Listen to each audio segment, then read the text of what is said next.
দুর্নীতিবাজ তৃণমূল এবং দাঙ্গাবাজ বিজেপিকে হটাতে কাস্তে হাতুড়ি তারাই ভোট দিন।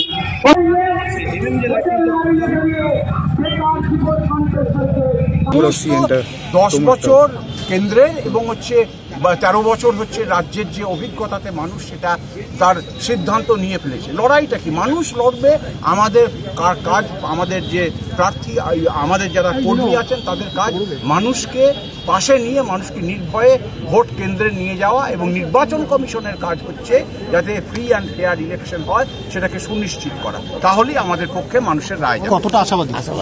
আর বললাম তো, মানুষ তার নিজের অভিজ্ঞতাতে, আমার আশাতে কি এসে যায়, মানুষ তার নিজের অভিজ্ঞতায় যেন ভোট দেয়, নির্বাচন কমিশন যেন সঠিক এভাবে ফ্রি অ্যান্ড ফেয়ার ইলেকশনের ব্যবস্থা করে।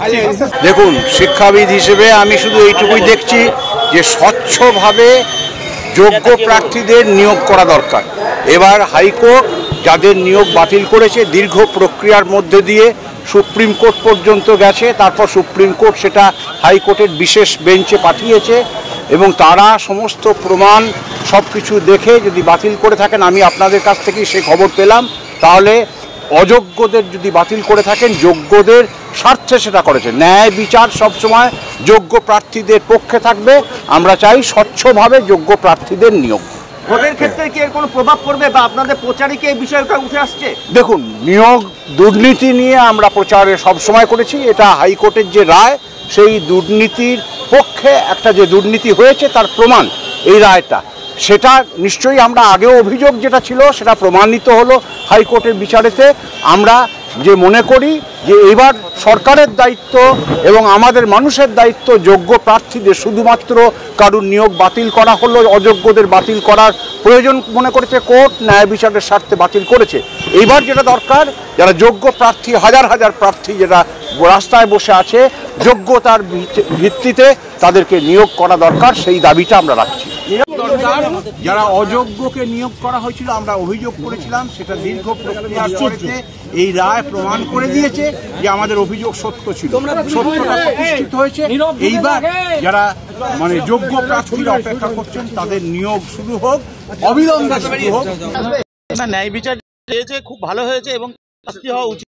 যদি তারা করে থাকে তার শাস্তি হওয়া উচিত এবং নিরপেক্ষ তদন্তটা হোক। কারণ ইতিমধ্যে তৃণমূলের যিনি ছিলেন বর্তমানে বিজেপিতে, কিন্তু তার বিরুদ্ধে স্টেপ নেওয়া হয়নি। এটা হলে অবশ্যই, এটা কেন আমরা ইতিমধ্যে প্রচারে তুলেছি, এই যে যেটা ঠিক হয়নি, এটা আমরা ইতিপূর্বেই তুলেছি।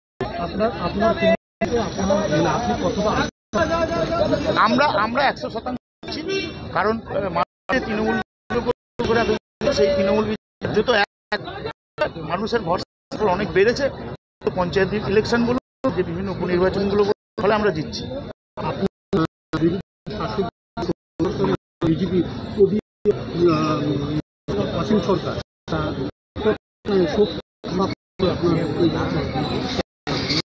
আমাদের কাছে তেমন শক্ত নয় আপাতত যেতেছি, কারণ ওরা দুজনেই কার্যত বহিরাগত তৃণমূলের তো তিনি না বলেই আমাদের অনেকটা